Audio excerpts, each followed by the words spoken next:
They told you death was the end, a fade to black, a final breath, a silence. But what if that was just the beginning?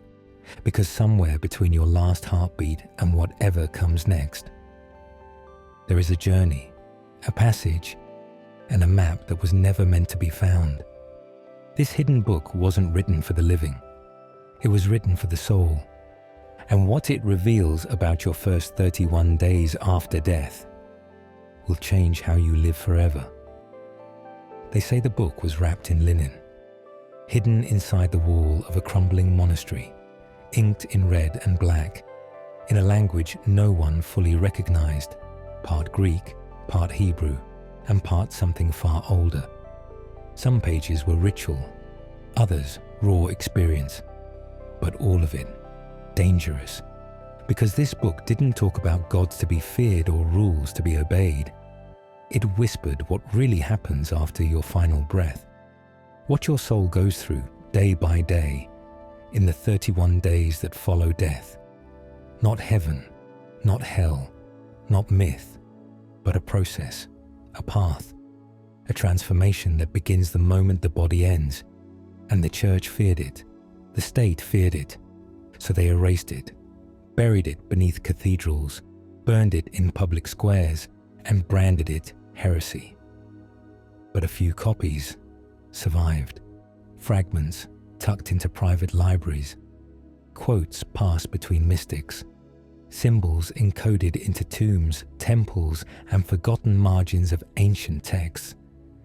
You weren't supposed to find it, but maybe it didn't get lost. Maybe it waited for you. Because if people truly understood what happens next, if they knew how the soul unfolds, what it sees, how it's guided, and why some get stuck while others rise, they might start living differently. Not in fear, but in reverence.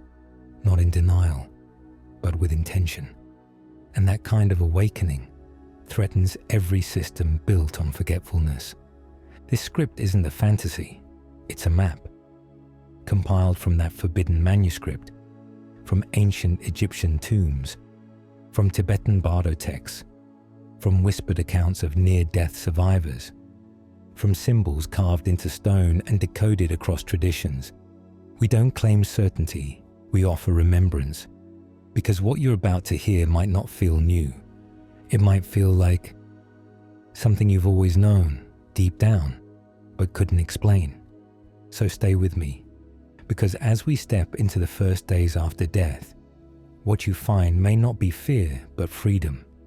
The veil has already begun to thin, and whether you believe this or not, your soul is listening, because some part of you remembers, and that's exactly what this book was made for. Not to teach you, but to help you remember what you already came here knowing. The journey begins now. Let's turn the first page. Let's begin with the moment your heart stops and the soul steps out, not away from life, but into it fully, the part no one warned you about, but your soul never forgot. You think it happens all at once, one breath, then silence. But death doesn't arrive like a door slamming shut. It comes like a mist, a slow unraveling, a separation more than an ending. The body stops, but the awareness doesn't. You are still there, conscious, present, but something's different. At first there's stillness, a quiet that feels too big, too hollow. It's not peace, it's not pain. It's a disorientation. You feel light, unanchored, but not gone. Some describe it like floating. Others say it's like standing in the middle of the room, watching the people you love cry, and not being able to reach them, because in those first seconds, you're not dead. You're disconnected. You can still see your body. You can still hear the beeping machines or the silence that replace them. You can feel the urgency of those around you, but none of it touches you. Not really. Their hands pass through. Their voices become echoes. And you, for a moment, feel like a ghost in your own life. That's when the awareness begins. Not the awareness of death, but the awareness that something has changed, that you are no longer bound by skin or gravity. That thought moves faster, that vision is wider, that everything around you is still real but not solid. This is the liminal space, and it's terrifying and beautiful. According to ancient Tibetan teachings in the Bardo Todol, this moment is the Chikai Bardo, the phase of dissolution, where sight, sound, breath, and thought begin to separate. In Egyptian texts, it's the threshold of the duat, where the car observes the body and the soul hovers between dimensions. But even if you've never read those books, you felt this. Maybe in dreams where you're flying, but not sure where from. Maybe during anesthesia, a void that felt aware but silent. Maybe in moments of deep grief, when you sensed a presence in the room and didn't know why. It's the same space. Your culture taught you death was final, but your soul never agreed. Because in those first few seconds, it's not about dying. It's about remembering that you are more than the body you once lived in. Some try to go back. They scream, reach, linger. Others simply float, uncertain, watching, half here, half somewhere else. And then something starts to shift. The silence deepens, and the pull begins. You're being called, but not by anyone you recognize. Not yet. That comes next, because while most believe death is a blackout, what actually begins in these first moments is an awakening. Not the kind your mind understands, but the kind your soul's been waiting for. And the only way out is through.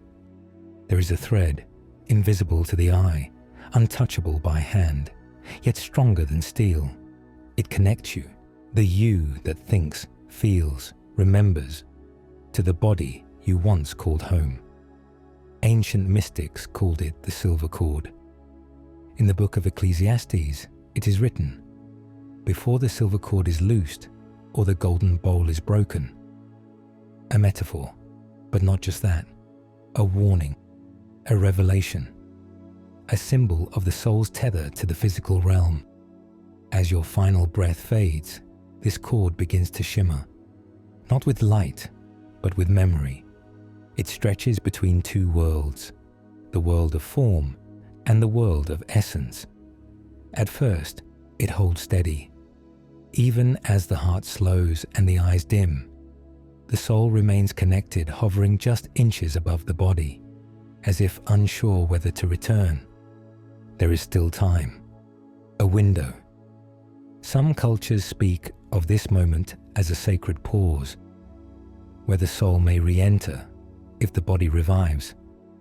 This is why near-death experiences so often include the sensation of floating above the body, of being aware, of choosing, because the silver thread has not yet broken. It pulses with what remains: love, fear, regret, gratitude, a living timeline of everything you've ever been. And it trembles. You may not see it, but you feel it. A gentle pull in both directions. One to stay, one to surrender. Sometimes the soul resists. It holds on even as the body lets go. And sometimes it's the body that fights, while the soul has already begun to rise. Spiritual traditions all over the world speak of this cord. Hinduism, Theosophy, Rosicrucianism. In astral projection, it's said to be the lifeline that keeps you from drifting too far during out-of-body journeys. But in death, it becomes something more, a final bridge. Once it loosens, you begin to feel weightless. Once it stretches, you begin to forget pain. And when it breaks, there's no going back. Some say the breaking is soft, like a thread unraveling. Others say it snaps, a flash, a soundless cut. But always, it is sacred. Because when that cord severs, you are no longer tethered. You are no longer between. You are beyond. And what happens next depends on how you lived. The soul is not judged by gods or systems. It is guided by resonance, by frequency, by what you carried across that thread. Did you live in fear or with love? Did you cling or did you grow? Because the cord carries all of it. It's not just a connection, it's a memory. And once it's gone, you are free. But freedom always comes with a choice, and soon you'll be asked to make it. You never thought you'd see yourself this way, still, pale, motionless. You're standing above the body you once called me, and it's not moving. At first it feels like a mistake, a bad dream, a surreal disconnection between what you're seeing and what you're still feeling, because you still are. You're thinking, observing. You can feel the room, hear the sounds, sense the energy shifting. But there's your body, lying below you like a shell that's been left behind. Some describe it as peaceful, others call it horrifying. But one word keeps surfacing across all traditions, across all near-death experiences. Confusing. The mind can't comprehend what the soul already knows, because for your entire life you've been taught that the body and the self are the same. But now, you are looking at yourself from the outside. There's a delay in recognition, a kind of psychic static. Your memories are intact, your emotions still raw, but the frame of identity is broken. This is the beginning of the unraveling. You try to move, you can. You try to speak, you can't. You try to touch something, your hand passes through. The laws have changed. This is the first layer of detachment, the moment where the soul begins to loosen its grip on the illusion of permanence. Some souls deny it. They hover, screaming in silence, reaching out to loved ones, to paramedics, to strangers in the room, desperate to be acknowledged. But no one hears. Others weep, not because they're gone, but because they see now everything they ignored. The look in a child's eyes, the weight of words never said, the trivial moments that were actually sacred. You thought there'd be thunder or silence, but often the moment of post-death is just ordinary, too ordinary. That's what makes it real. You recognize the room. You hear someone say your name. You try to answer. You can't. This is the moment where many souls begin to fracture, pulled between acceptance and resistance. Do I go? Do I stay? Am I ready? In the Tibetan tradition, this is the Bardo, the moment of vision and delusion, when the mind creates forms to make sense of the shift. But nothing makes sense yet. This is not the heaven you were promised, or the oblivion you feared. It's just you, and the body you no longer fit inside. That's when a realization comes, slowly, like light rising over fog. You're not dying. You've already died. But you are still you. And now everything depends on what you do with that knowing. Because this is only the beginning. And the path ahead is not traveled with feet. It's traveled with memory, with frequency, and with courage. You are not where you were, but you are not yet where you're going. You are between, and soon the veil will begin to speak. You're not alone, but it doesn't feel like presence, not yet. It feels like pressure in the room, a shift in the air, a warmth behind you, a flicker in your peripheral vision that disappears when you turn. You don't see anyone, you don't hear anything, but something is near, watching, waiting. You try to focus. You scan the room again, no change. Your body still lies below you, lifeless, but oddly familiar. The sounds around you, if there are any, are muffled, as if wrapped in layers of water and wind. But beneath all that, a presence hums. It's not frightening. It's not intrusive. It's quiet, still, anchored in a patience you've never felt before. And somehow, it's not unfamiliar. It's not a ghost, not a hallucination, not imagination. It's the first companion, not sent to drag you or judge you or speak with burning wings and thunder, sent to be with you. Some traditions call them psychopomps, soul guides. In ancient Egypt, Anubis. In Greek myth, Hermes. In Tibetan teachings, compassionate deities arise in the Bardo not to test the soul, but to guide it. But in these early moments, you don't recognize them as any of those. You just feel them. Their presence doesn't arrive like a knock on the door. It arrives like gravity, quiet, constant, undeniable. You turn again, still no one. And yet, your awareness is beginning to stretch. Something deep within you whispers, you are being seen. And deeper still, you are being held. But your soul isn't quite listening yet. The echoes of your former life are still too loud, the identity too thick. You're trying to understand where you are through the lens of where you were. And so, the first companion waits. Not with urgency, not with demand. They do not push. They simply stand, in silence, like the shadow of a tree that has always been there, even when your eyes were closed. They're not here to explain anything to you. They're here to remind you what you already know, when you're ready to remember.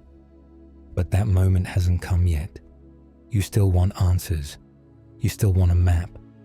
You still think you're supposed to do something. So you don't see the flicker in the corner, or feel the soft pull that's begun to lead you gently away from the place you died. But they do. The first companion never leaves.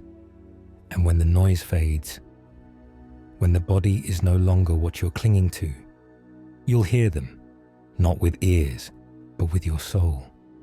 And when you do, the real journey begins, because they don't speak with words, they speak with resonance. And when you can finally hear it, you'll realize they've been calling you home since the moment you were born.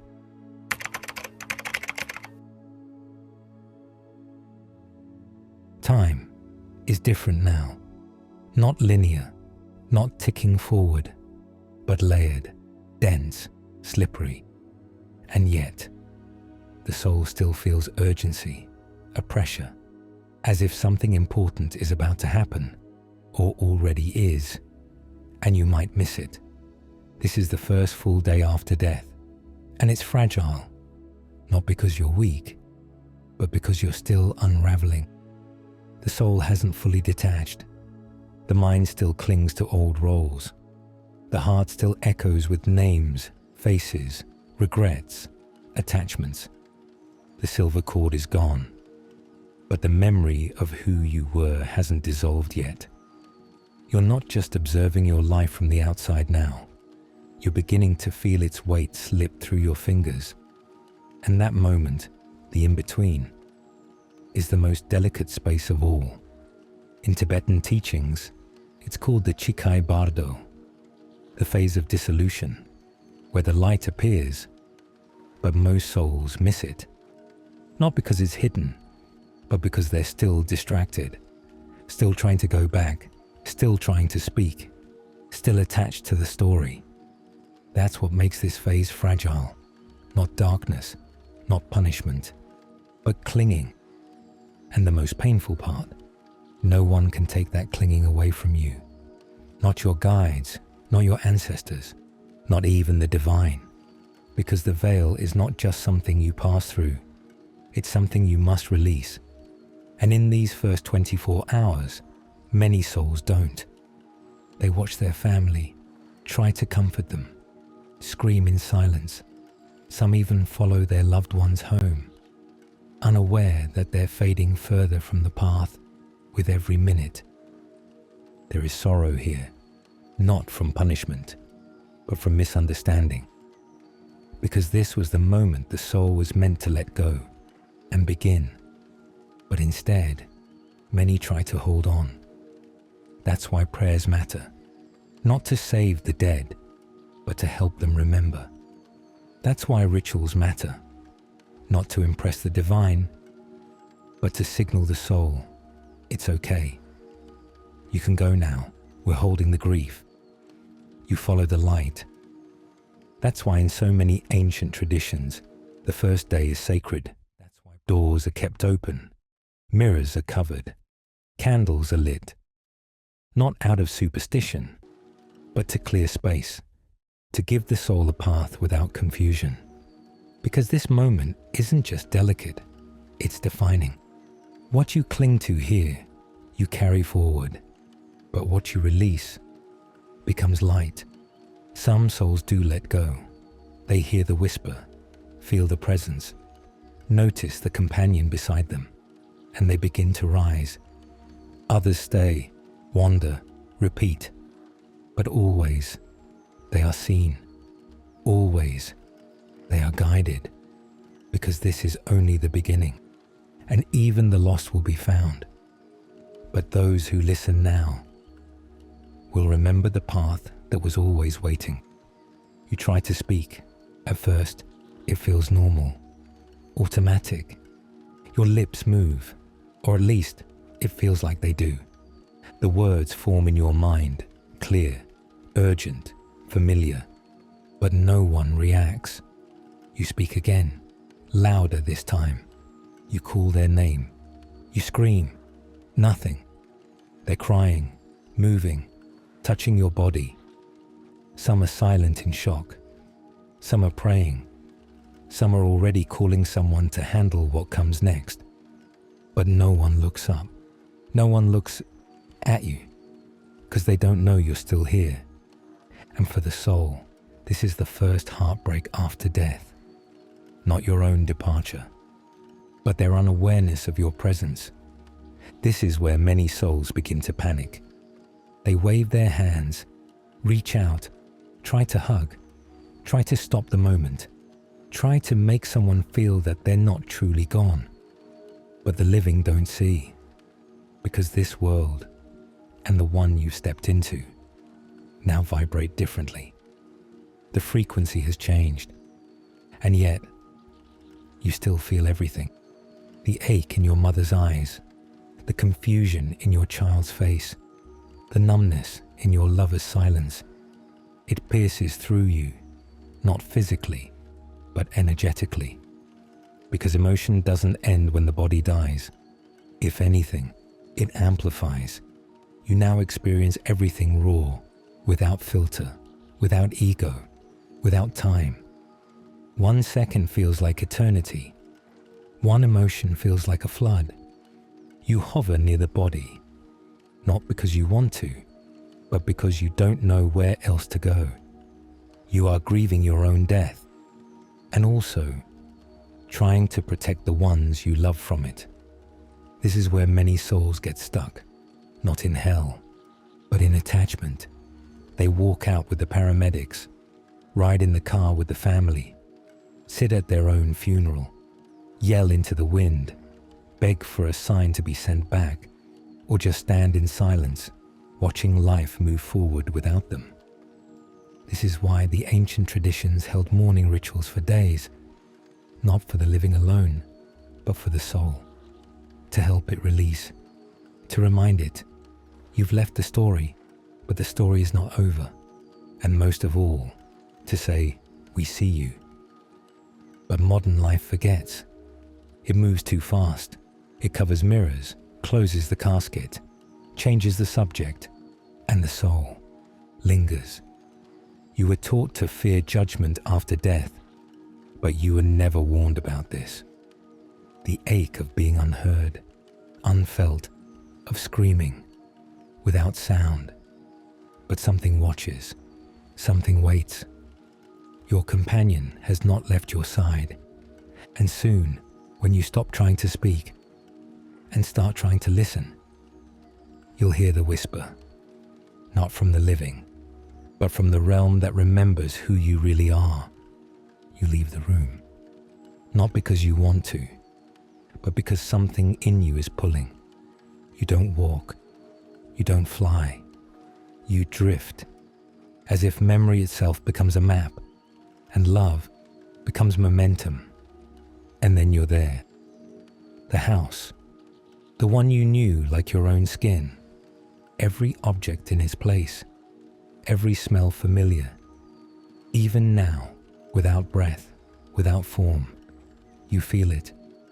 You're standing in the hallway, the lights are low, the silence has weight. Something's changed. They know, and they're inside, trying not to fall apart.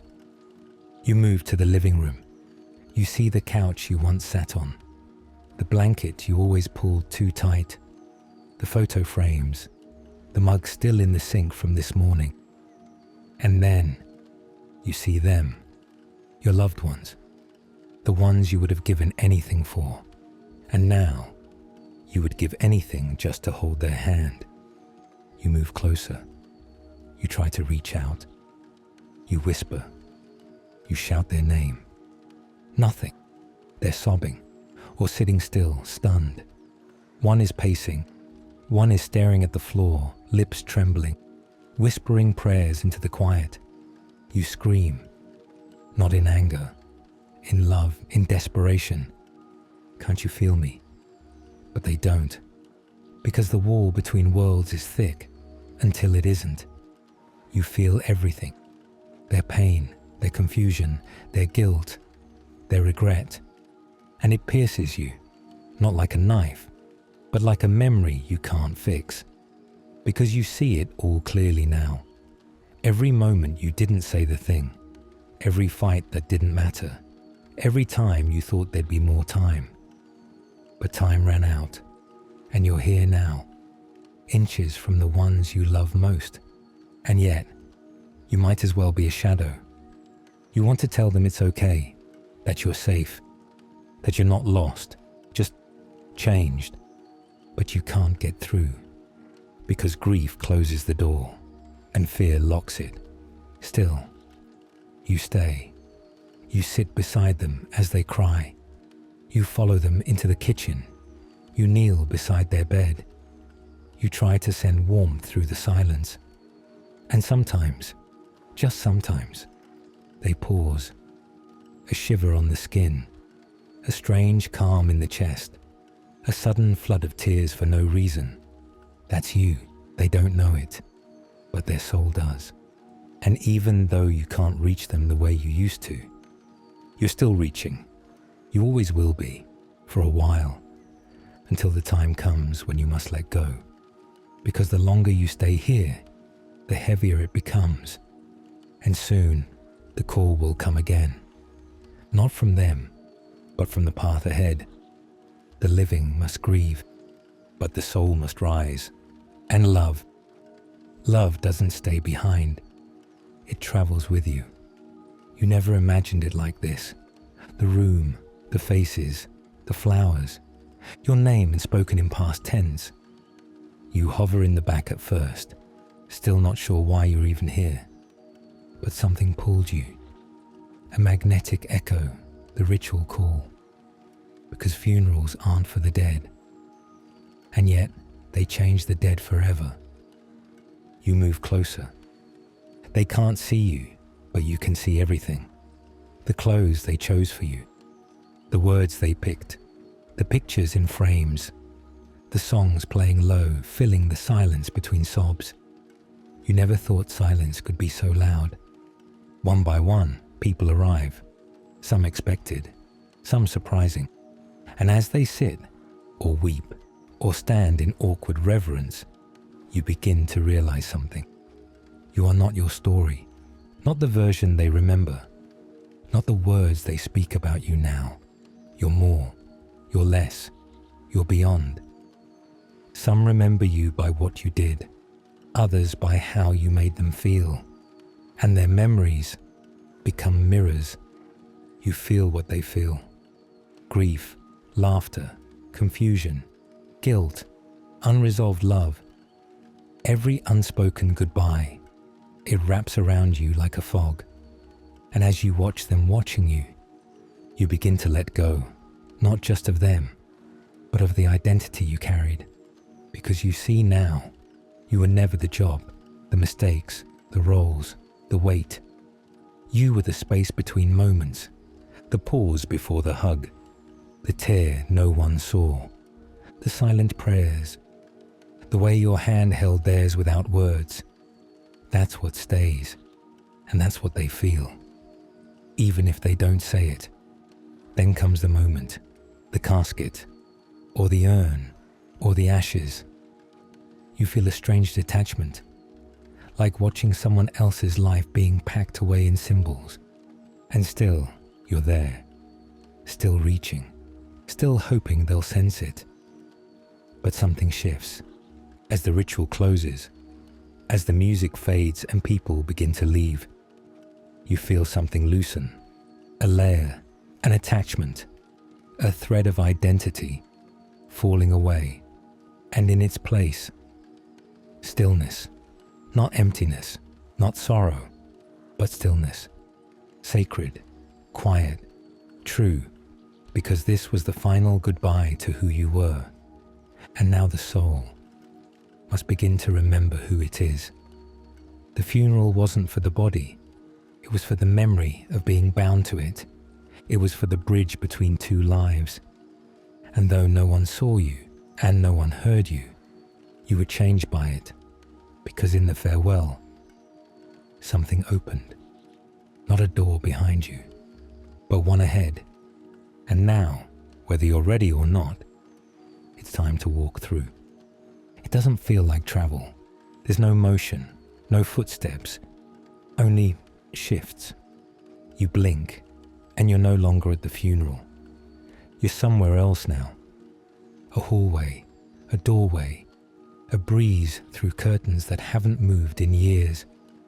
And then it begins. The walk through your own life. Not in the order you lived it, but in the order your soul felt it. You find yourself in the bedroom where you first cried alone, the kitchen where your mother laughed, the street where you made a choice that changed everything, each memory, alive, but not like before. These aren't thoughts. They're not memories in the mind. They're rooms, places the soul walks through again. You don't watch them, you feel them. The exact emotion, the weight in your chest, the energy in the air, the sound of your own heartbeat during a moment no one else noticed. But that stayed with you anyway. Time has no path here. 1 second, you're 7 years old. The next, you're standing at the edge of a heartbreak. Then, you're laughing so hard it hurts. And then, crying again in silence. No one else is here, but everything is. This is the memory plane, the echo realm, a space where the energy of every experience still lingers. Because the soul never forgets what mattered, and you begin to see your life wasn't just events. It was emotion. It was imprint. That moment when you forgave someone silently, it echoes here. That time you looked away instead of helping, it echoes too. And the room where you said goodbye, it's brighter or darker, depending on what you carried with you after. This is not judgment, this is integration, the soul revisiting the places it loved and left undone. You walk through your first kiss like a room with no walls. You pass the place you said, "I hate you," and feel the heaviness still hovering in the air. But you also feel the moments you whispered, "I'm proud of you," when no one else heard. These aren't regrets, not yet. They are reflections. You're not punished for what you did or didn't do. You're simply invited to feel it all. One more time. To gather what you've left scattered. To pick up the fragments of the self you abandoned. To understand why it all mattered. The echo realm isn't meant to trap you. It's meant to remind you. that everything you lived was a classroom. Every person, a mirror, every emotion, a teacher. And soon, as the echoes soften, you'll come to the room that wasn't yours at all, but the world's. And in that room, the threshold waits, not to punish, but to see what you remembered and what you're still holding on to. You don't remember when the question arrived. It didn't come with a voice. It wasn't a lightning strike. It was more like a whisper from somewhere within the silence. Why was I so afraid? You pause in the middle of a memory, one you've walked through before again and again. The moment you held back, the thing you didn't say, the decision made in hesitation. You feel it all, the weight, the tension, the clench in your chest. But now, something is different. The fear isn't here anymore. It's just the echo of a ghost that never had teeth. You reach out to touch it, and your hand passes through. And suddenly, the fear that once defined your choices, shaped your identity, dictated your path, feels like vapor. You move to another room, another memory, that conversation you avoided, that love you pushed away, that dream you shelved because someone once laughed at it. And again, the fear that wrapped around it like a storm cloud. Gone. All that remains is the truth. You didn't have to be afraid, but you were, because the body made you believe the stakes were survival, because the mind made you think discomfort meant danger, because the world told you fear was wisdom and silence was strength. But now, outside the weight of the body, outside the noise of the mind, you begin to see with the soul's vision. And what you see is simple. You were never weak. You were never wrong. You were human. And your fear, it was a teacher, but it was never meant to become your God. You sit in the center of a scene you used to avoid, and you ask again, why was I so afraid? You feel the edges soften. The shame begins to loosen. The old story starts to peel away like dried skin. You thought you were protecting yourself by holding back, but really, you were delaying your own expansion. And now there's nothing to protect, nothing left to defend, just you, raw, present, more luminous than you've ever felt. And in this new stillness, the fear becomes something else. It becomes understanding. You see why it was there. You forgive yourself for listening to it. You thank it for trying to keep you safe. And then you exhale it, and something shifts again, because when fear dissolves, space opens. Space for truth, space for memory, space for something ancient to rise from underneath. This is the beginning of surrender, not the kind that gives up, the kind that gives in to something deeper than fear, to something that's been waiting for you all your lives. It begins like a feeling, not a sound, not a light, but a soft pull, like gravity, but not downward, like a memory calling, but one you never lived. You were walking through your memories, visiting old places, reliving old emotions. You thought you'd keep doing that, drifting in the echoes, replaying scenes until they softened into silence. But something changes. There's a current now, invisible, yet undeniable, a direction. You try to resist it at first, not out of fear, but uncertainty. Because where would you go? You're not in a body. You're not on earth. You're not in a place. You're in between. And yet something is guiding you, not with force, with frequency. It's like your very essence is being magnetized by something ahead, not a place, a vibration. You feel it in the background of your being, like music you can't quite hear, but that makes your soul lean toward it, the way a flower leans toward the sun. And then the thought arises, am I leaving something behind again? You glance back. You see the house, the people, the funeral, the memories. They're still there. Dimmer now, fainter. Not because they've faded, but because you're fading from them. Your energetic tie to them is dissolving, not out of cruelty, but out of necessity, because the soul cannot carry everything forward. It must travel light, and still, the pull grows stronger. It doesn't feel like a place dragging you. It feels like yourself pulling yourself forward, as if a wiser version of you is just up ahead, and they've extended a hand, but still, you don't know where this is going. Is this judgment? Is this reincarnation? Is this the end? You don't know. That's the strange thing.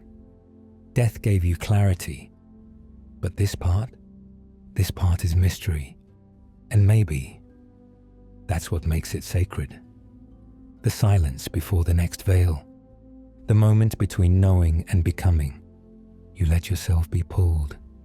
You surrender, not because you understand, but because you feel ready, not entirely, but enough. And just before you move fully from this earthbound echo, you sense a presence again, the companion, the one you couldn't hear before.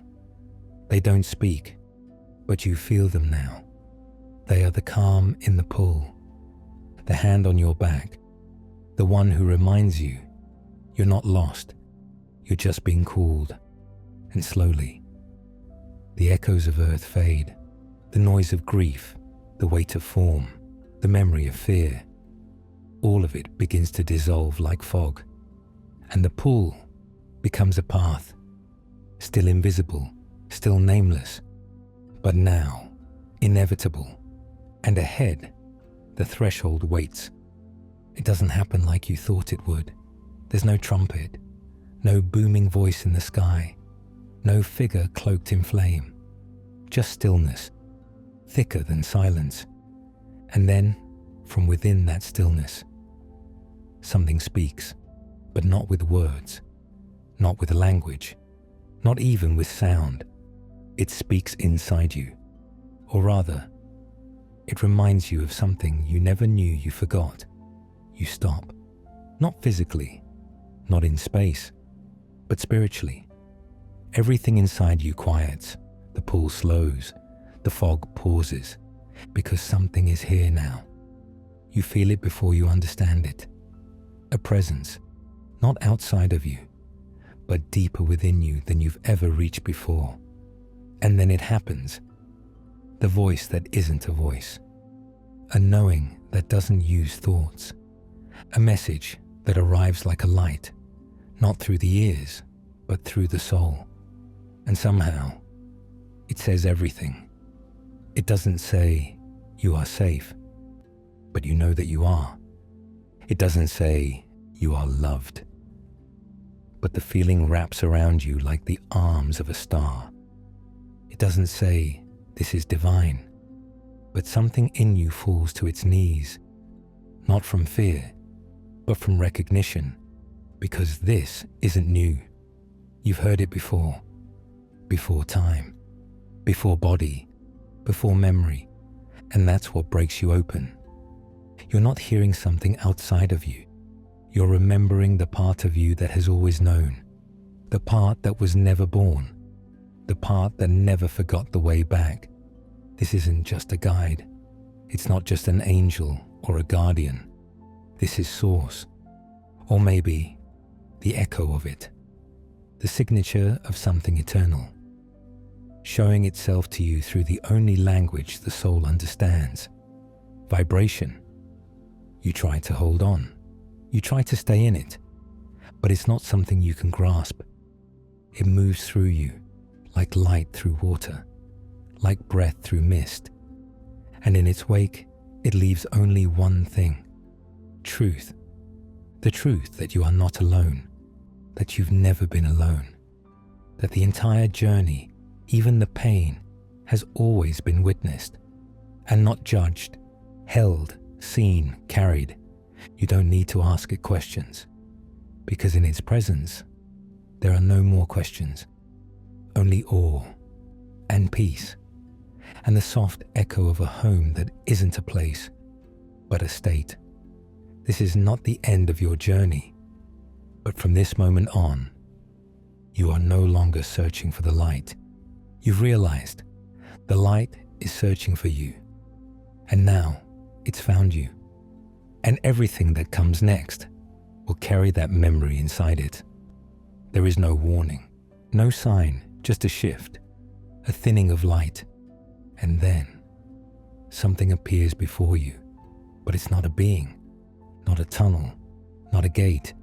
It's a mirror, but not the kind that shows your face. This mirror reflects something else, your frequency, your memory, your truth. And when you stand before it, you don't see your body. You see everything your soul has ever become. Not the titles, not the failures, not the stories. You see the energy you carried through lifetimes, the way your presence changed rooms, the way your words left echoes in others, the way you loved or withheld, the weight of your anger, the heat of your kindness. It's all there, but it's not judgment, it's revelation. This mirror doesn't punish, it doesn't shame, it simply reflects what is, and in that reflection, you finally see the cost of forgetting who you were. You see the moments you abandoned your own truth to fit in, to feel safe, to avoid pain. You see the quiet ways you dimmed your light and the small ways you reignited it again. It's all felt, not watched. You relive moments you thought you buried, not through memory, but through presence.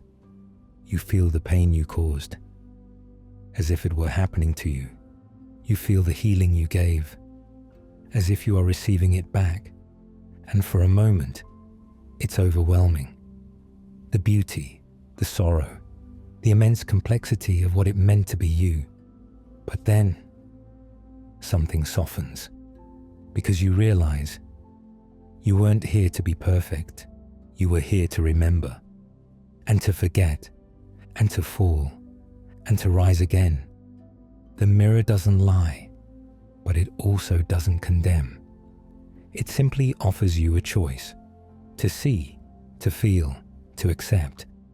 And in that acceptance, freedom begins. You start to forgive yourself, not because you deserve it, but because you understand now. There was never anything to prove. There was only a journey to walk, and wounds to carry, and light to return to. You stand before the mirror, trembling, but not from fear, from recognition. This is you, not the version others knew, not the version you pretended to be, but the soul, naked, raw, radiant. And the moment you stop resisting it, the mirror dissolves, not because it's gone, but because you've absorbed its truth. And now that you've seen yourself, really seen yourself, nothing will be the same again, because you can't forget what you've become. And soon, the threshold will appear, but this time, you'll walk toward it with open eyes. It doesn't come as a slideshow. It doesn't unfold like a movie reel flickering across your mind. It begins as feeling, not memory, presence. You're not watching what happened, you're inside it again.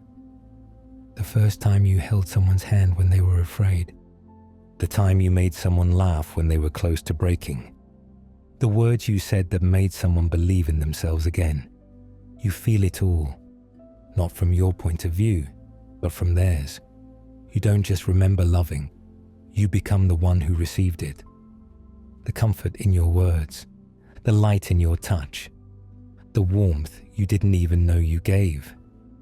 It returns to you, magnified, and it breaks something open, because you realize so much of your love was silent, unseen, unthanked, but never wasted. It's all here now, rippling back through you like a song you forgot you wrote. And then the scene shifts. You find yourself standing in another moment, the one where you turned away, the one where you yelled, the one where your silence hurt more than words. This time, you feel that too, not as punishment, but as reflection. You become the one who received your pain, and it stings, not with fire, but with truth. You didn't mean to. You were scared. You were hurting too. But now, the soul no longer hides behind reasons. It just feels. You're not condemned, but you're invited to understand, to feel what your actions stirred, to hold what your choices left behind, to stand inside both the wounds you gave and the grace you offered. You thought your life was made of minutes, but now you see it was made of impact. Moments where you altered someone's path, moments where you became their burden, moments where you became their blessing. It's all here, and as you move through each one, you begin to see the pattern, not of perfection, but of effort. You tried, you grew, you forgot, you remembered, you failed, you forgave, and slowly, as the waves rise and fall, love and pain, kindness and mistake, you begin to feel something new forming in your center. Compassion, not for others, for you. Because for the first time, you see your whole self. And you do not turn away. You don't justify. You don't collapse. You witness. You stay. You let the soul feel all that the ego could not hold. And in that stillness, a new kind of love is born. Not the love you gave, not the love you received, but the love that remains, the kind that will carry you through the next doorway. Because now, the mirror has done its work, and your soul is ready to walk forward, not to escape the past, but to integrate it. You thought you knew who you were. You thought this was your story, your timeline, your perspective, your life. But then, without warning, you're not you anymore. You're them, the friend who sat quietly beside you in their darkest hour. You feel their heartbeat, the tremble in their hands, the way your presence steadied them, more than they ever told you. You become the stranger you smiled at, the one you don't even remember. And yet, that smile was the reason they didn't give up that night.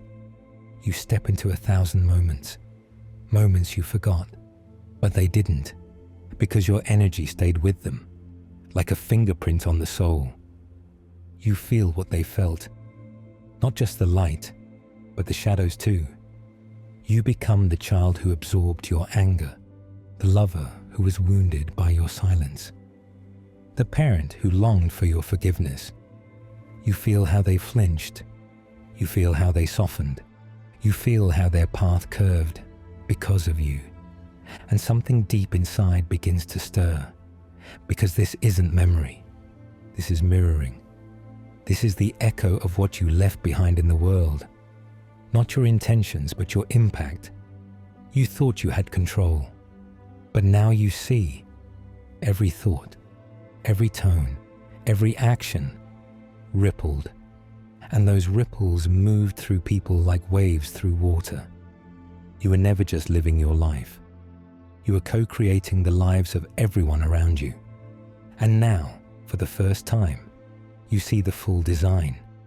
Not from above, not from a distance, but from within. You feel the shame, the gratitude, the unexpected grace. You see the seeds you planted that bloomed far beyond your lifetime. And the ones you dropped in fear, never realizing they took root anyway. There's no punishment here, only presence, a kind of holy empathy the mind could never hold. You start to cry, not with sadness, but with reverence, because now you understand. You've never really been separate. There was never a single you. Only a vast, interconnected field of being where everything you did lived on, and you are in all of it. This is the real meaning of oneness, not a spiritual theory, a visceral experience. You are the word. You are the echo. You are the wound. You are the healing.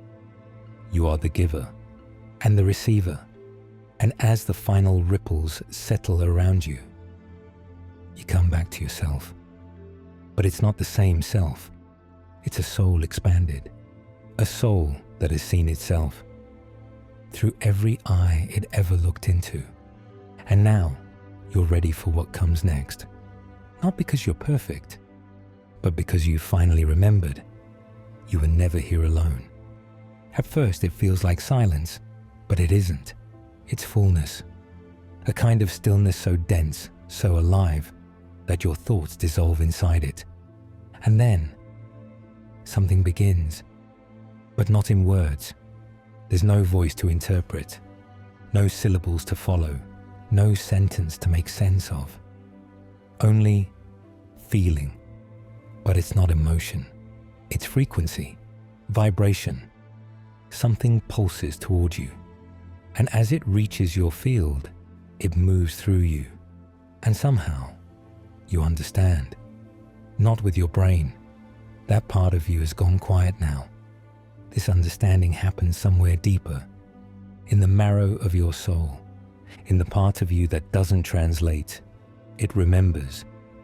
And just like that, the illusion of language begins to fall away. You realize how clumsy words were, how many truths you tried to express through them, but couldn't. How often you felt misunderstood, not because you didn't speak clearly, but because truth was never meant to be boxed in letters. Here, nothing needs to be spoken, because everything is shared. Thought becomes light, light becomes meaning, and meaning becomes felt. The beings near you, the ones you once sensed in shadow, are now clearer, but they don't move their lips. They don't point or explain. They transmit.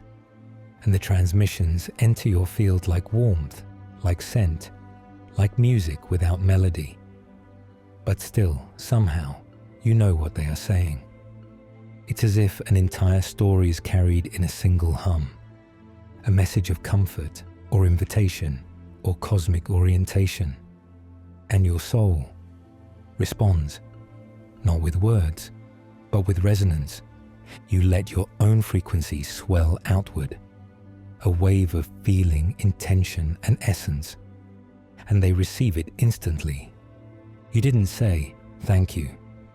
You became gratitude. You didn't ask, where do I go? You allowed your vibration to ask for alignment. This is not dialogue, it's communion. A meeting of souls through the architecture of energy. And in that meeting, nothing is ever hidden. You can't lie here. You can't pretend.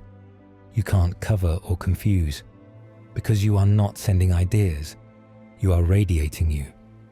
And the more honest you are, the clearer the transmission becomes. There is a freedom in this. No more misinterpretation. No more trying to explain the ache in your chest or the vision in your heart. Just clarity, just contact, just connection. You realize that this language of light, is not new. You once knew how to speak like this, before the body, before the mouth, before the veil. And now, as you remember, a new doorway begins to open. You feel it humming, not a command, an invitation. And you know, the real conversation has just begun.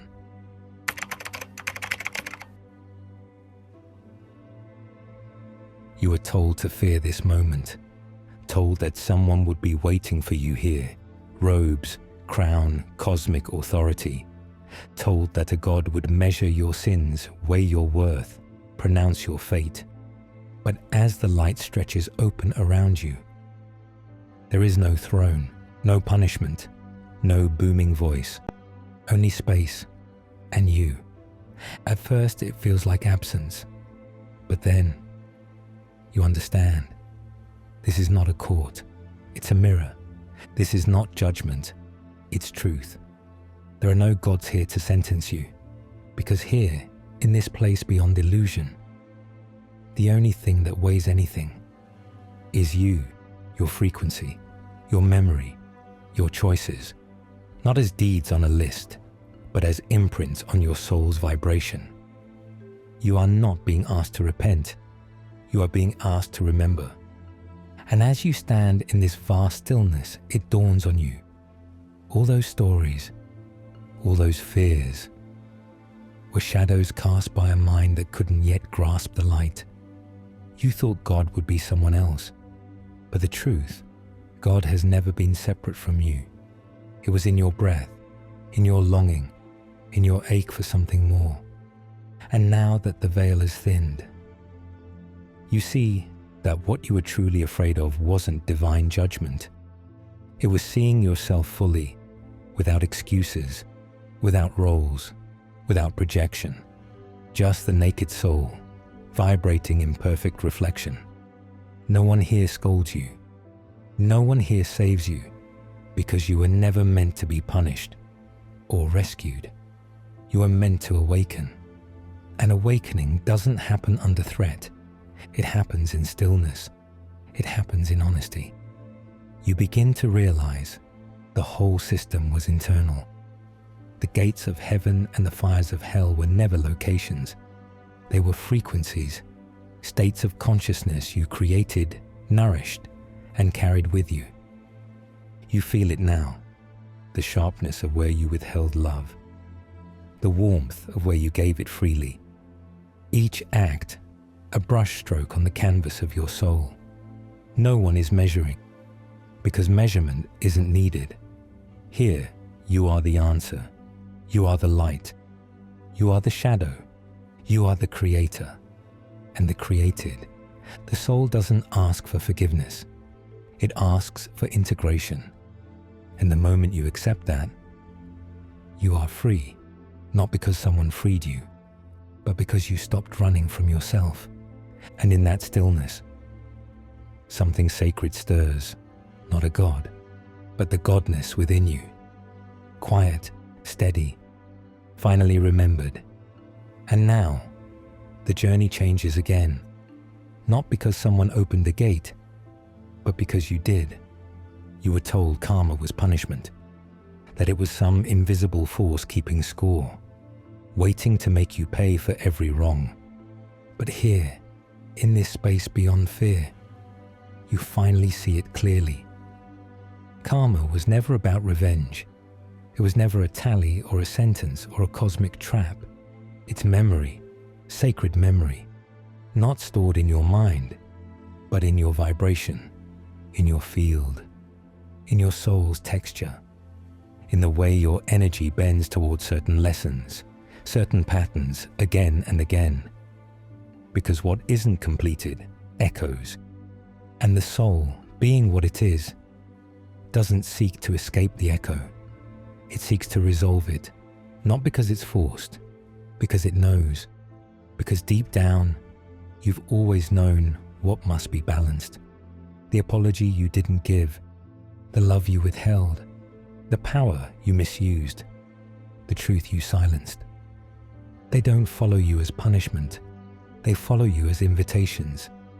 Each unbalanced act leaves a trace, not to haunt you, but to guide you, like threads pulling you gently back toward integrity, back toward harmony.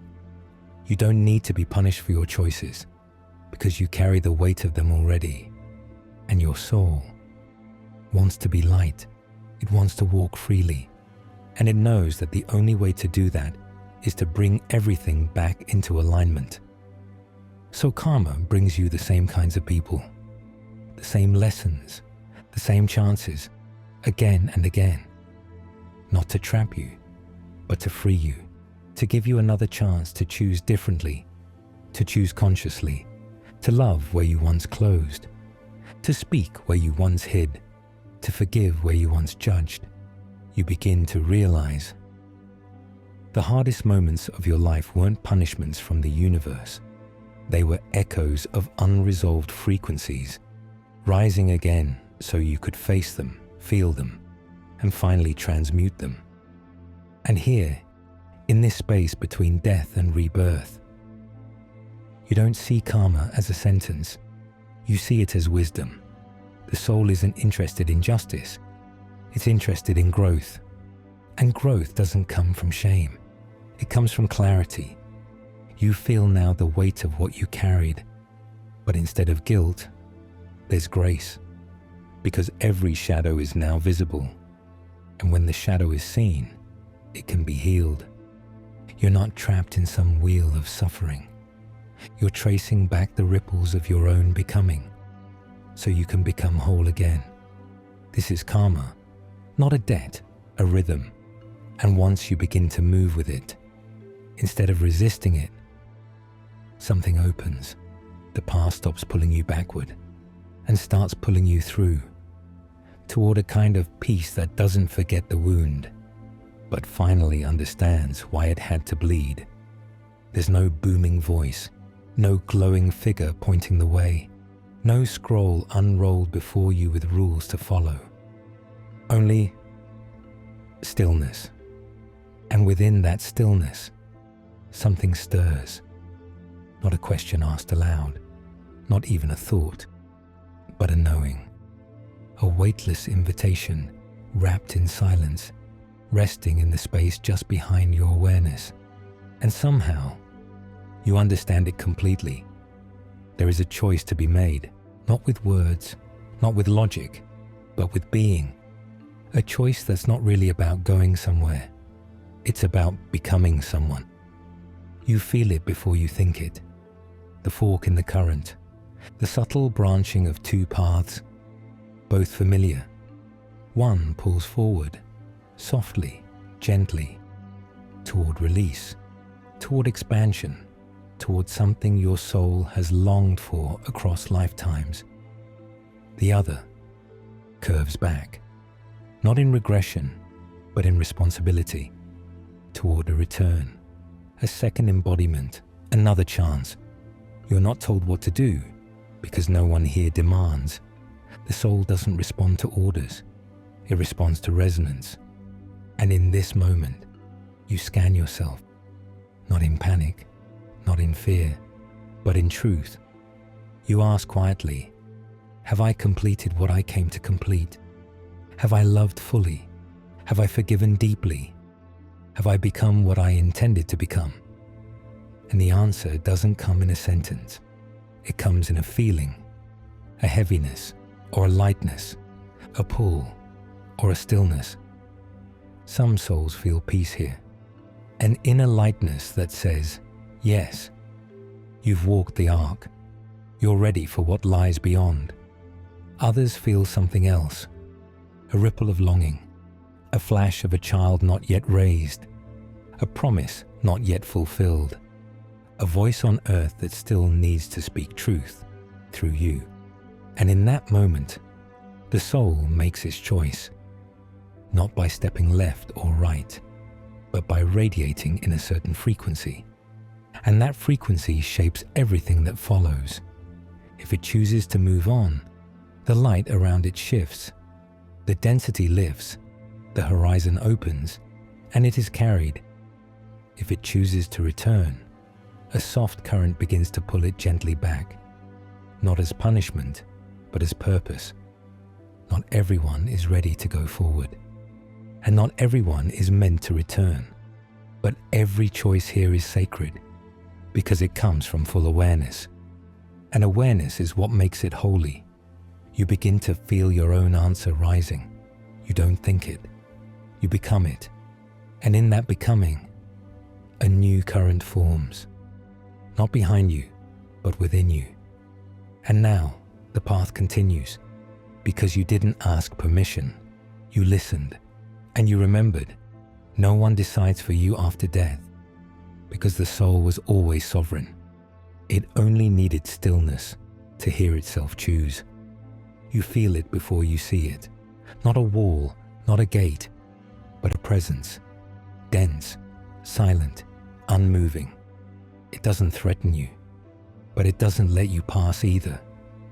You're not being stopped by anyone else. You're standing before a threshold that you created. It wasn't built by gods or judges or ancient curses. It was made by frequency. Every unspoken truth, every wound you buried, every fear you never faced, every moment you betrayed your own knowing, it all lives here, woven into this invisible membrane that now stands between where you've been and where your soul longs to go. It's not punishment, it's reflection, it's resonance, because in this realm, vibration is law. You cannot bypass what you haven't faced. You cannot ascend while clinging to the weights you swore didn't exist. And yet, even here, you are not condemned. You are being invited. The threshold doesn't say, go back. It says, go deeper. It asks, are you ready to see what you could not see in life? You take a step closer, and memories return, not as nostalgia, but as sensation. The ache in your chest from a betrayal never healed. The shame that curled in your gut when you gave your power away. The moment you turned away from your own truth because it was easier. They live here, not to haunt you, to be held and transmuted. Because this threshold is alchemical. It doesn't ask for perfection. It asks for presence. Some souls see this place as fog, others as fire.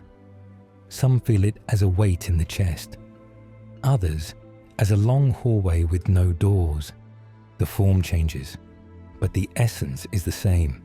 It is your shadow, meeting your light. And until you acknowledge it, you cannot move beyond it. But here's the grace. You don't need to conquer it. You need to witness it, to stop running, to stop denying, to stop blaming, and just stand still. The moment you do, the threshold begins to soften, not because it's letting you through, but because you're no longer resisting. You begin to see the wall was never trying to block you. It was trying to show you. And now something shifts, not in the space around you.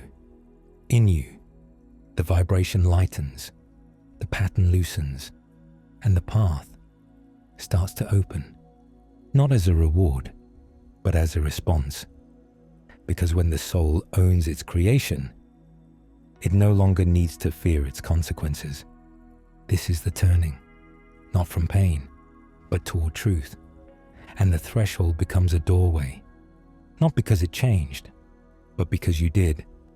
It doesn't happen all at once. There's no dramatic reveal, no loud accusation, just a slow unraveling, a familiar ache, a heaviness behind the eyes, a sudden memory rising like mist from the corners of your awareness. And then it begins. You don't see monsters, you see moments, the tears you ignored in someone else's eyes, the bitterness you swallowed for years, the apology you never gave, the love you wanted to receive, but never allowed. They come not as punishment, but as presence. They show up because they were never gone, only buried.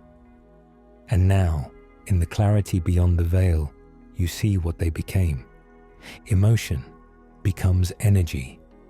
Unfelt sadness condenses into a grey mist. Unforgiven anger coils like a tight knot in your field. Regret lingers like static, buzzing beneath your consciousness. Here, there is no hiding. Not because you are being exposed, but because you are finally still enough to feel what you once refused to. The shadows you ignored step forward, but they don't accuse. They echo. They vibrate with the frequency of your choices.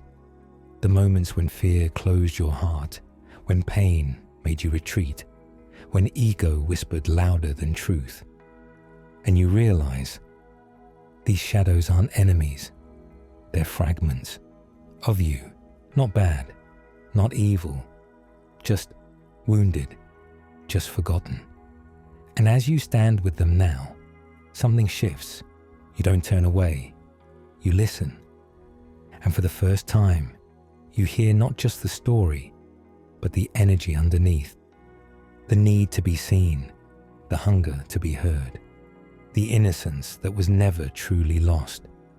You thought facing your shadows would be agony, but what you find is sorrow, tender, ancient, and strangely sacred, because in that sorrow is also your doorway. You begin to touch it now, the knowing that what hurts is also what heals. The parts of you that screamed in silence now soften under your gaze, and in that softening, they begin to dissolve, not vanish, integrate. Because healing isn't about erasing the wound, it's about finally holding it with reverence. You take a breath, though there is no breath, and you feel something lift. Not because the shadow is gone, but because it's no longer fighting to be seen, and neither are you. The fear you carried wasn't of the dark. It was of the part of you that needed the dark to survive. And now that you've met it, with eyes wide open, something changes. Not outside, inside. You are no longer split. You are no longer hiding. You are becoming whole. And the path begins to open. Not because the shadows stepped aside, but because you embrace them, and they no longer need to follow. You were taught to fear this moment, this space, this unveiling. They gave it a name, hell. And with that name, they wrapped it in fire, torment, eternal screams. But now you're here, and it's nothing like that. There is no fire, no chains, no demons waiting to drag you down. Just silence, just reflection, just you. Not the version others saw, not the one you performed, but the raw, unarmored essence behind every mask you wore. And that is what feels like burning. Not flames, but truth. Because here, everything you hid becomes visible, not to anyone else, to you. And it doesn't lash out, it doesn't condemn. It simply stands there, waiting. Not for your punishment, for your presence. You realize this isn't hell, it's memory, emotion, vibration, unfiltered. And yes, it's hard, because now you feel everything you avoided, the sadness behind your anger, the longing behind your cruelty, the fear beneath your control. But what you begin to see is that nothing here is trying to hurt you. It's trying to show you, to return what was abandoned, to heal what was suppressed. And that's the paradox. What religions called hell is often just the soul's own refusal to feel. The pain isn't punishment, it's resistance. You weren't sent here. You brought yourself here, not out of sin, out of fragmentation. And now you have a choice, not to escape, but to embrace. Because the second you stop running, the illusion collapses, the fire dies, the torment quiets, the monster becomes a mirror, and you see it. The guilt wasn't eternal. The pain wasn't divine wrath.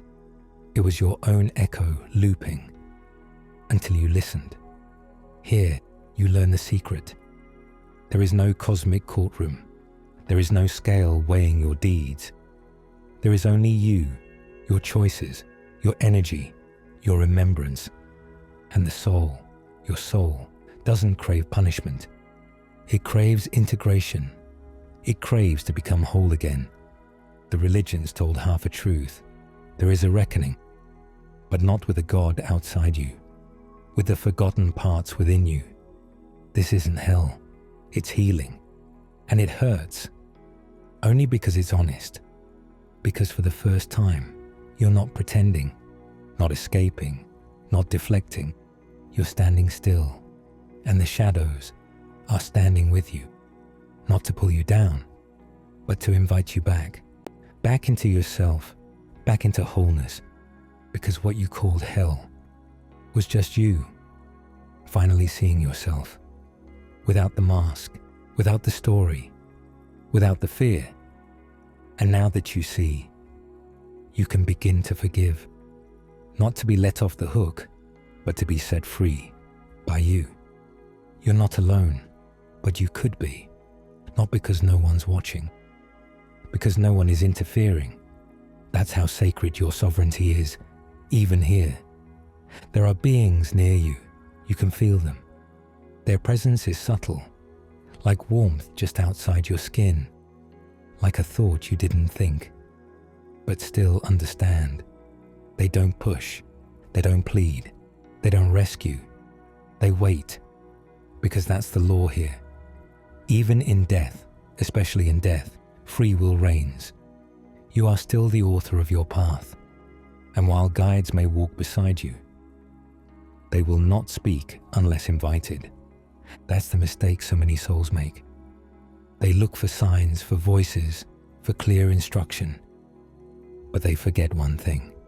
You have to ask, not with your mouth, with your heart, with your intention, with the softest whisper of openness in the center of your being, not because you are powerless, but because you are powerful, because the soul's permission is holy. You're offered a guide, but not assigned one. This isn't a system of control, it's a system of consent. And so, the moment you truly desire guidance, not from fear, but from presence, you will feel it. Maybe it arrives as a light in the mist, maybe as a shape in the distance, familiar but unnameable, maybe as a memory of someone who loved you beyond ego, someone who touched your life quietly and now stands just beyond the veil. And sometimes, the guide doesn't appear outside you. Sometimes, the guide rises from within, your own higher self, the version of you that remembers, that sees from beyond time. Either way, it will never walk in uninvited, because in the soul's journey, nothing sacred is ever forced. This is why some souls wander, not because they are being punished, because they have not yet asked. They still cling, still resist, still believe they must figure it out alone. But the second they surrender, not in defeat, but in trust, something shifts. The air feels warmer, the path feels clearer, and the loneliness softens. This is the miracle of asking, not begging, inviting, not demanding help, opening to it. And when you do, guidance doesn't lecture, it doesn't shame, it reminds of what you already knew, of what you buried under lifetimes of noise.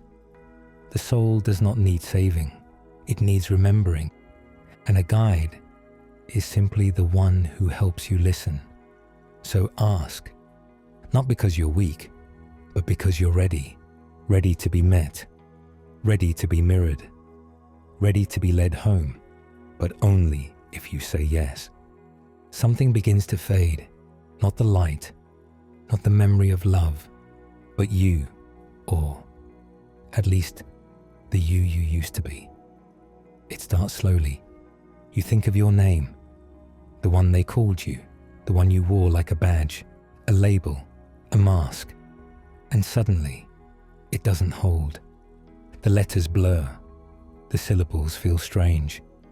You remember it, but it doesn't feel like you anymore, because it wasn't. Not really. It was a costume, a character for one act in a play you've been performing for lifetimes. And now that the stage is behind you, the role begins to dissolve. You try to cling to it, to the memories, the story, the way people saw you. But even that is slipping, not into nothing, but into truth, because what you're losing isn't yourself. You're shedding your shell. The ego, the part of you that separated, compared, defended, proved, begins to unravel. At first it feels like death, but it's not. It's birth.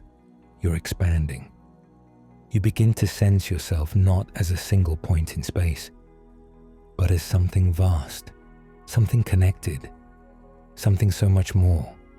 You feel the lives behind you, not as memories, but as colors in your spectrum, experiences integrated, lessons digested, pain softened into wisdom, and love. Love never leaves. It becomes your essence.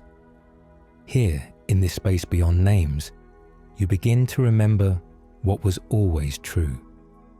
You are not the job, not the body, not the gender, not the failures, not the achievements. You are awareness, not floating in the void, becoming the void. The ego tries to hold on. It wants to define, to structure, to explain. But none of that matters here. Here, only presence survives. And you are presence. There's a moment where fear might rise. Because what are you without your name? But then something deeper answers. Free. Without the name, you are not less. You are limitless.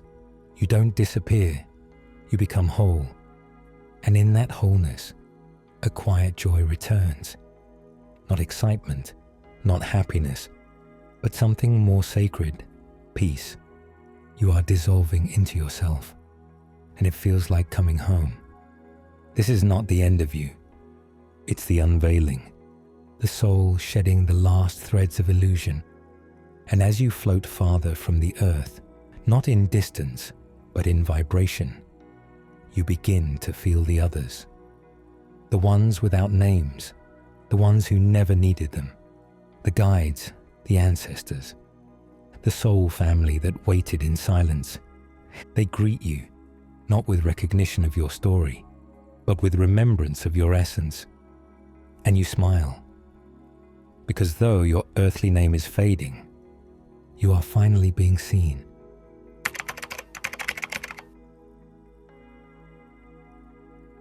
You thought you'd be alone, that in this space beyond time, it would be empty, still, quiet.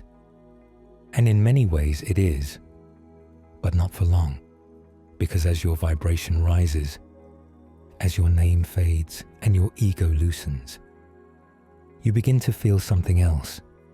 Not an idea, not a thought, a pull, soft at first, like a familiar melody drifting across an unseen distance. You follow it, not with steps, but with your being. And then they appear, not like in the movies, not glowing in robes calling your name. They arrive the way only soul family can, not to you, but through you, because they were never really separate. They were threads in your soul's own tapestry. Now they shimmer to the surface. You don't need to ask who they are.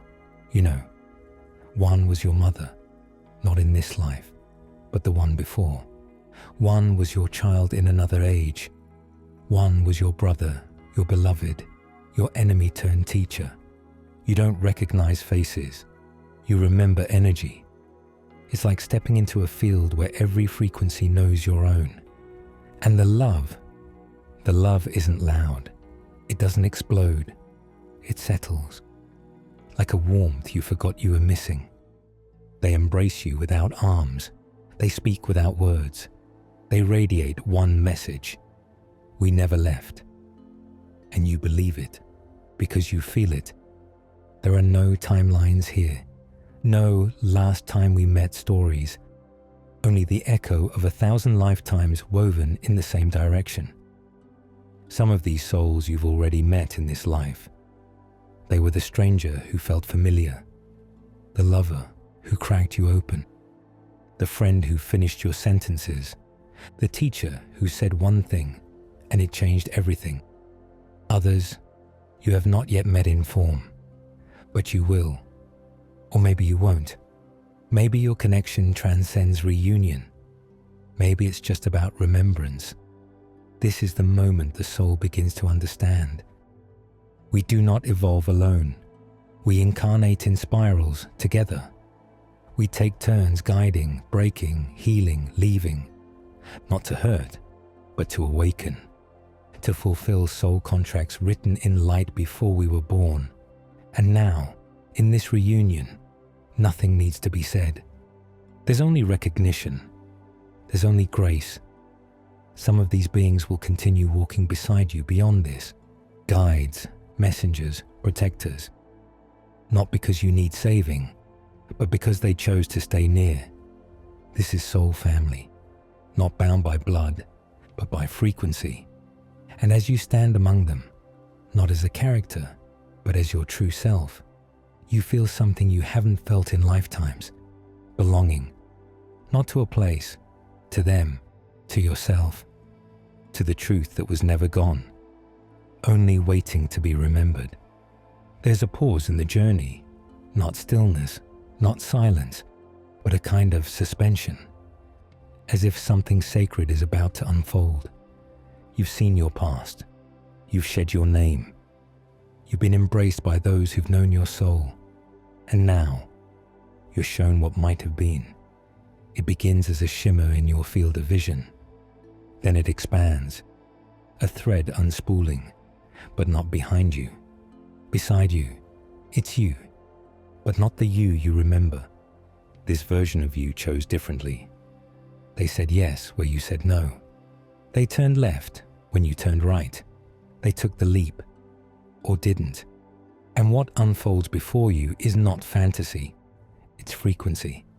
A timeline that always existed, but was never lived. You see them wake up with purpose. You see them speak truth sooner. You see them hold someone longer, love someone deeper, leave something toxic earlier. You see what happened when they trusted the call you ignored. And it hurts, not as punishment, as clarity. You realize how many moments were invitations, disguised as fears, wrapped in discomfort. And you see what you missed, not to shame you, to show you what's possible, because it's still there. The path you didn't walk still pulses beneath your feet. It may not unfold the same way now, but its essence is eternal. This is the lesson. You are never locked into one story. You are a chorus of possibilities. And every breath you take, even now, echoes through parallel lives that rise or fall, depending on one thing: your alignment. Some souls crumble in this moment, overcome with regret. Others weep, not from sorrow, but from the beauty of what they are still capable of becoming. Because this vision is not fixed. It's alive.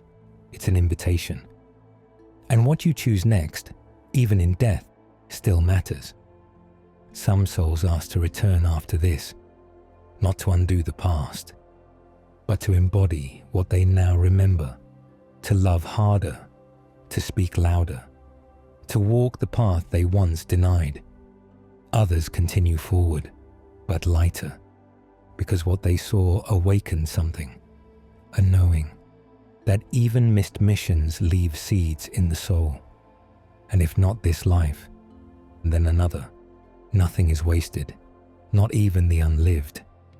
This is not a life review, it's a life reveal, a map of what you could have been, so that what you choose next will be truer, and the most sacred truth of all. The potential you just witnessed was never separate from you. It was you, waiting, always waiting, to be remembered. By now, the illusions have burned away. You've seen your life. You've seen your unlived one. You've felt your impact ripple across lifetimes. And in this clarity, something awakens. A question, not from outside, from deep within your soul. It doesn't sound like a command. It doesn't come from a voice. It feels like a current, a pull, not forward or back, but inward. This is the moment so many traditions try to name, the fork in the invisible path. Reincarnate or transcend. But the soul doesn't ask the way the ego does.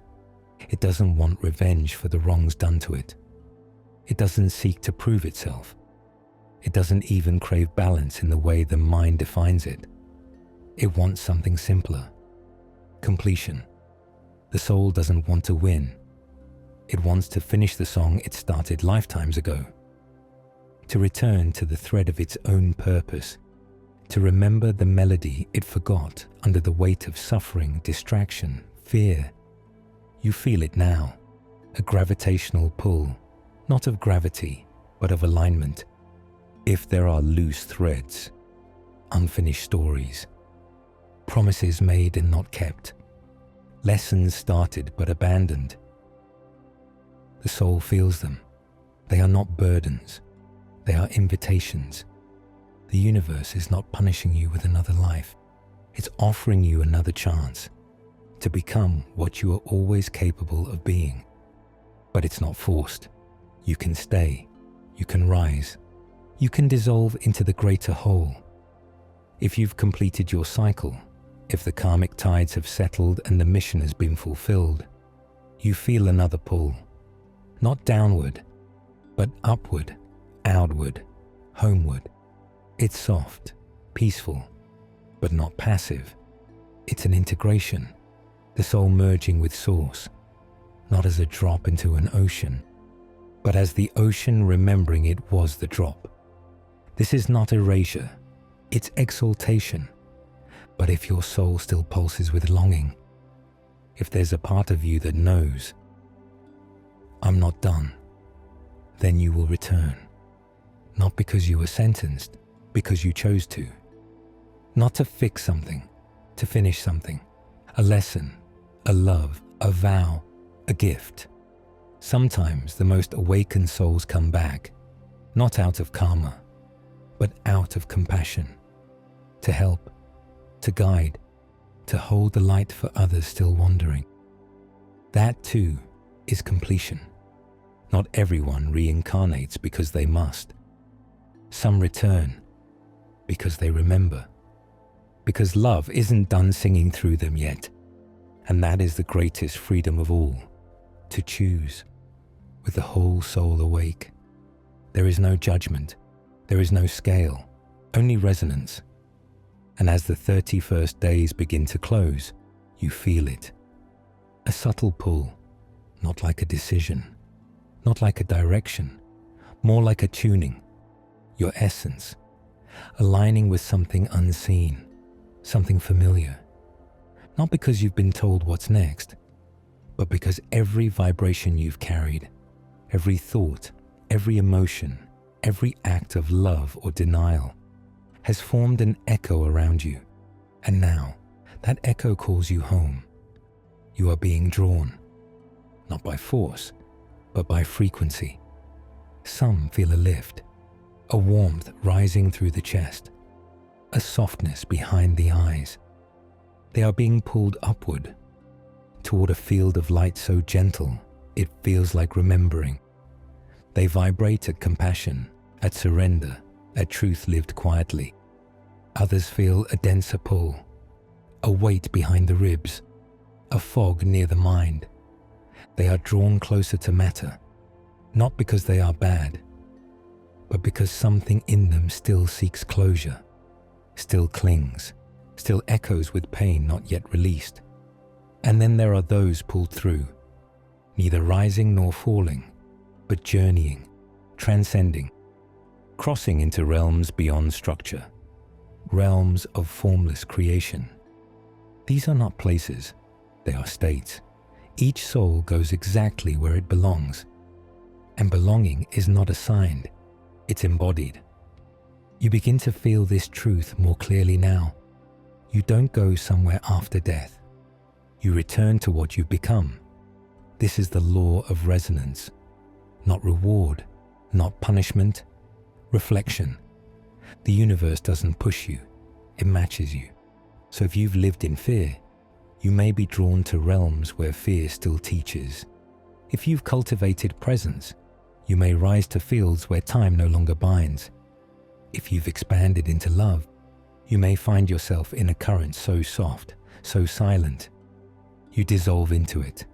And here's the most important part. You're not trapped. You are always evolving, even in the afterlife. The realm you enter isn't a sentence, it's a mirror. And mirrors don't lock you in. They show you, so you can change. Some souls cry here, not from sorrow, from awe, because suddenly they realize every choice mattered. Every moment shaped this, not in a way that condemns, but in a way that liberates. Because if your vibration brought you here, then your vibration can carry you anywhere. You are not finished. You are becoming. Still, even now, even here. It doesn't come as a voice, or a command, or a blinding light declaring your fate. It comes as knowing, quiet, complete, undeniable. You are not being sent. You are being asked. Where will you go now? You stand at the final gate, but no one opens it for you. It opens with your will, your frequency, your choice. You've seen it all. The body that held you, the people you touched, the pain you carried, the love you gave, the mission you forgot and remembered again. And now you're clear, not certain in the way the mind demands, but clear in the way the soul remembers. And in that clarity, options appear, not roads, not instructions, but pulls. One current draws you downward, back into the cycle. Reincarnation, not as punishment, as purpose. A return not because you failed, but because you're not done. A lesson unfinished, a love unexpressed, a promise made across lifetimes still waiting to be fulfilled. You feel it, and if you choose it, you'll go back, you'll forget again, you'll start over, but this time with a spark of memory. A whisper deep inside that says, you chose this. Another current moves upward, lighter. Still, it isn't a path of return. It's a path of evolution. You will not be reborn in form, but in function, a guide, a guardian, a force of clarity woven into the lives of others. Some call this ascension, others call it service, but here, you know it as offering. Then there's the third pull, not forward, not up, within, to remain, not in stagnation, in observation, to witness the unfolding, to be with what is, to hold space from the liminal. Some souls need more stillness before deciding. They stay at the veil's edge, watching, remembering, healing further. None of these are right. None of them are wrong. Because the soul is not bound by a doctrine, only by its own readiness. And so you choose. Not with thought, with resonance. The choice isn't what matters most. It's the freedom in knowing you were never sentenced. You were always sovereign. You were never being judged. You were always being offered. And now, with the weight of all you've seen, you don't return in fear. You don't ascend in pride. You don't linger in confusion. You simply move where your soul is most ready to grow. That is the real ending. Not being told, but choosing. Not with words, but with truth. And then, quietly, it happens. The veil returns, not like a door slamming shut, not like a memory erased, but like fog rising gently from a field. Until only the sky remains, you forget, not all at once, slowly, softly, like a dream slipping through your fingers the moment you wake up. You forget the feeling of being pure light. You forget the sound of silence that spoke louder than words. You forget the mirror that showed you your truest face. But not everything disappears. Because while the mind forgets, the soul does not. It carries echoes, imprints, a hum in your chest that starts when you meet someone you were meant to meet. A shiver down your spine when you stand in a place you've never been, but somehow know. a dream that feels more like a message than a fantasy. These are not accidents. They are breadcrumbs, the soul remembering. In fragments, you come back or you move on, wherever your path leads. But you are not who you were before. You laugh differently, you listen longer, you cry more easily and with more meaning. You feel pulled by something invisible toward a life with more truth in it, because something in you still remembers the view. You saw yourself, all of you. You saw what mattered and what didn't. You touched the place beyond fear, and now, even behind the veil, you crave that feeling again, not just at the end, but here, in the middle of ordinary days, in the way you speak to strangers, in the way you sit with your own shadow, in the way you reach out, not to fix, but to feel, because now you know. The soul never needed to be saved. It only needed to be remembered. And maybe this is why you're here now. To carry that ember, to live as if you still remember, even when the world tries to make you forget again. To be the kind of presence that whispers to others without saying a word. I've been there. I've seen it. And so have you. You just don't remember yet. And so this is the closing, not of your story, but of the forgetting.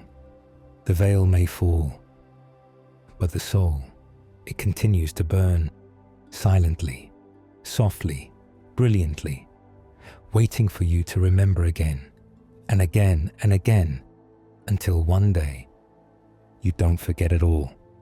If this journey stirred something in you, don't let it fade into silence. Let it echo. Let it reach someone still searching in the dark. Share this message, not for us, but for the one who's ready to remember. In the comments, tell us. What part of you is starting to wake up? What truth have you always felt, but were never allowed to speak?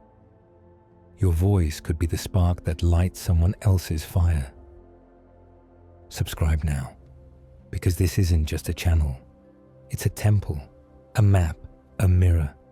For the ones who are ready to come home, welcome to the hidden voyage. Welcome home. Soul Whisper and Soul Creator, the hidden voyage.